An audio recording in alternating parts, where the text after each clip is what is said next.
And whichever way you look at it, this has got to be one of the greatest T20 matches you will ever see. Even though it's such a short history, I think it's spread out over a longer time frame and you'll still come up short with most games that have been played so far. I mean, you don't make 191 and lose, especially when what? With 3 overs left, you've got 55 runs still to get, when Michael Hussey produced one of the great T20 innings of all time. Now, you've got to look at Hussey a little carefully here. He started off as an opening batsman, 10 years trying to, in first-class cricket, then got into the side as a middle-order player, established himself there as a bit of a nudger, pusher, moved the ball around, never a big hitter.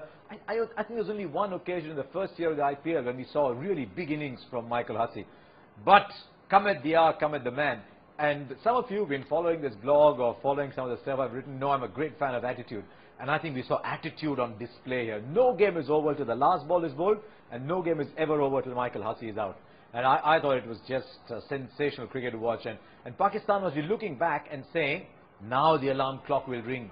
Now I'll wake up in a sweat and discover that it was actually all a nightmare. And for once, you cannot accuse Pakistan of just giving up the game. Sometimes they do that with their attitude. You just sense sometimes that Pakistan are not in the game. On other days, you never quite know. But today, they were in it full time. And winning the toss and batting first was probably the best thing that could have happened to Pakistan, even though they were put in.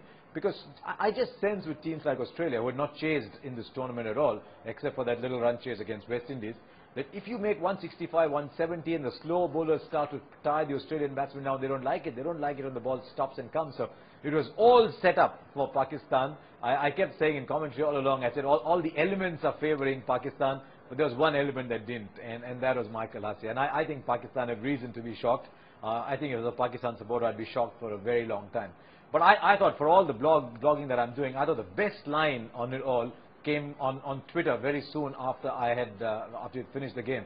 I think he was someone from Pakistan tweeting, and he said, "We played like cornered tigers," which of course was a great line made famous by Imran Khan at the '92 World Cup. He said, "We played like cornered tigers, but Hussey came with a rifle along." So no shame to Pakistan for losing that game, but it just lifted the level of the ICC World T20 to a completely different plane.